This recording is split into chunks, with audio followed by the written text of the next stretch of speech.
Hey, the start of the summer anime season is pretty soon. I should probably get my ass into gear and start watching some of these shows in case I want to make a video.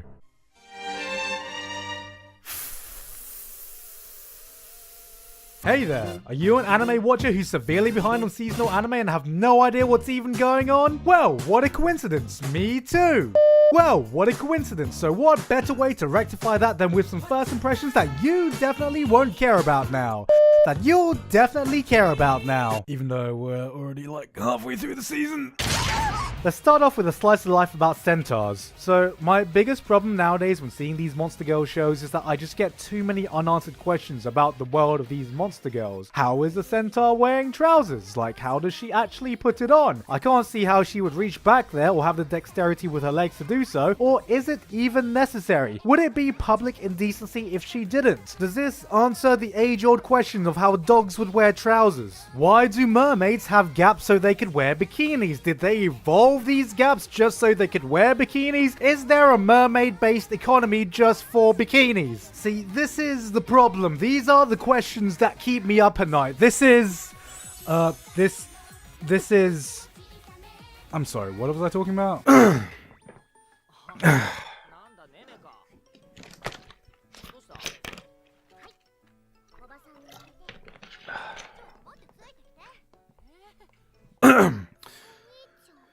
What? So lots of people sent me this show jokingly, thinking I'd find some kind of enjoyment out of it. Anime is trash and so am I right? Okay, no, just stop.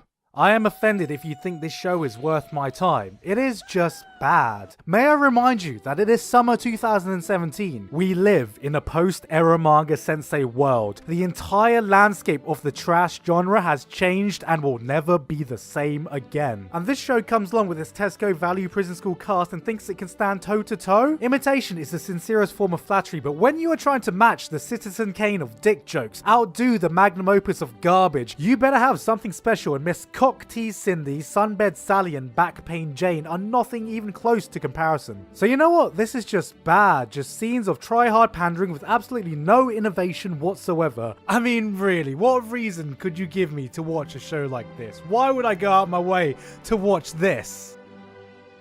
Wait, what do you mean the uncensored version's already out? Alright, let's just move on for now. What's this all about?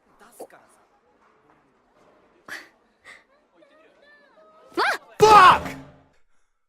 Fuck, man! Gamers is a show about gamers. Actual, real gamers. Like, mobile gamers. But no, it's actually legit because, see, this is straight up BlazBlue. And see, this is straight up not Counter-Strike. At least it better not be fucking Counter-Strike because what the fuck is this back alley method they're using to play it? It also bothers me a bit when I see the main character because it's almost as if the thought process for his design was something along the lines of, okay, how do we design the most bland, relatable protagonist possible that viewers can easily project themselves on? Wait a minute! Speaking of games, now, I didn't watch New Game.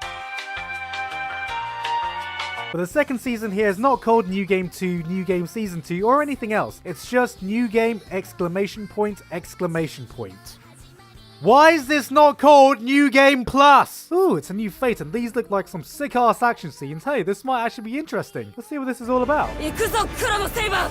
Alright, so this is a new saber. Oh, okay, so there are two sabers, I guess. Oh, and I guess that's a master. No, that's a master. No, that's they're all masters. Wait, there's 14 masters, and wait. Okay, so there's 14 masters and 14 servants, so holy shit. So that's like 28 characters, and Joan of Arc, and Homunculi, and how am I supposed to keep up with all these characters? Alright, well, if there are too many characters to pay attention to, I guess I'll just have to do the next best thing and find best girl. And, well, Saber of the Red and Joan of Arc are just like an inferior Saber anyway. But I think I found a keeper, guys. Oh, that's a guy, isn't it?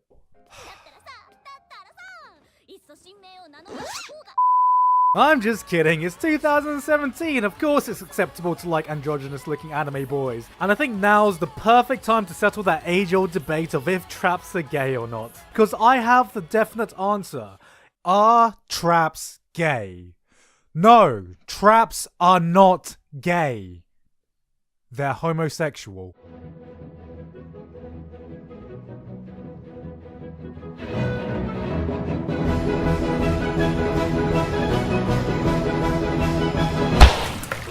Hey, look, it's free except less gay and set with jilty looking dive animation. Hey, look, it's Yuri on Ice except less gay and it's set on land with jilty looking necks. Hey, look, it's Yuri on Ice except there's no ice and it's just straight up Yuri. So far, the show has achieved more hot and steamy relationship progression within 2 minutes than most anime achieve within 24 episodes. I mean, this chick seems thirsty enough to drink the Amazon River dry, but what can I expect from a show literally abbreviated to NTR? Let's see, there's 2 girls cheating on their respective boyfriends with each other, an abusive jock, and of course, the good old innocent Cuck Norris. Judging from the first episode, this has the potential to end in School Days level of relationship fuckery, but I will say if the show doesn't end in more scissoring than Kill la Kill, I will be very disappointed. You know what? I'm going back to this. Welcome to the Ballroom isn't just Yuri on Land starring well-dressed giraffes, it's a genuinely entertaining show about a boy finding his true passion. It's one of my favorites of the season so far, and I highly recommend you give it a watch because apparently no one else is. Of course, it wouldn't be a proper anime season without an isekai show in it. See, for those of you who don't know, isekai means another world, and has become a genre I'm sure many of you are aware of because we need about 10 million fucking new ones every season now. It used to be, hey look, it's just another guy transported to a fancy world, but now they're just straight up putting isekai in the title of these shows. I mean, just look at Knights and Magic, where if you literally just cut out the first 2 minutes of the show, you'd have no idea it was even an isekai show. Why is this an isekai show? Look, I get it. The guy was a Gunpla nerd who was also a programmer, and that's why he's able to design and program these otherworldly robots so well. But couldn't you have just made the story about the character being a super skilled engineer instead of being like, this guy can do anything because no one here even knows how to print F Hello World and their primitive technology still codes everything as minions. But I'm not done yet. See? It's a guy transported to a fancy world anime, but this time he has a smartphone! A smartphone! Is this really how much we're scraping the barrel for isekai shows? What happened to fancy anime that, you know, were just fantasy anime?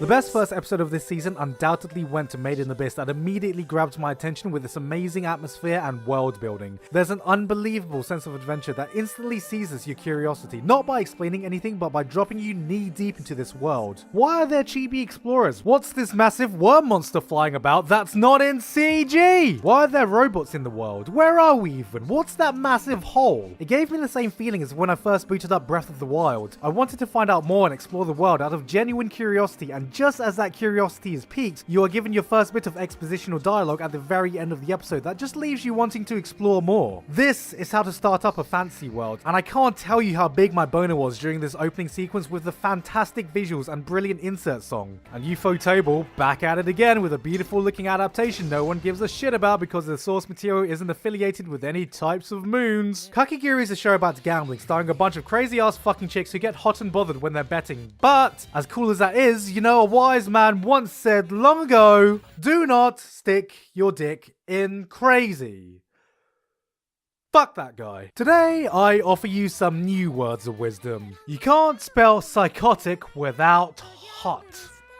Damn, is this really worth my penis? Honestly though, what more can you ask for than an addictive gambling show where the girls are really enthusiastic about gambling? Like super enthusiastic. Like extremely enthusiastic. Like so enthusiastic, I'm wet enough to shove this gun up my... Hey, not to be that guy, but I made the right fucking call when I gave a shout out to the manga a few months ago. So if you do want to read ahead in the manga, you can do so at Bookwalker in the description below. And you can also use coupon code GIGUK for $5 off. But you know the thing I actually can't wait for the most is that OVA one shot where the cast travel to Vegas for a night that we're totally gonna crowdfund into production now for a Hentai Haven original. Aho Girl is a tragic show, but I'm glad it exists. There needs to be more shows highlighting mental disabilities and the struggles that these people can go through, from physical abuse, neglecting parents, and arduous battles with their addiction to bananas. And it's just tragic to see people looking at this and just laughing.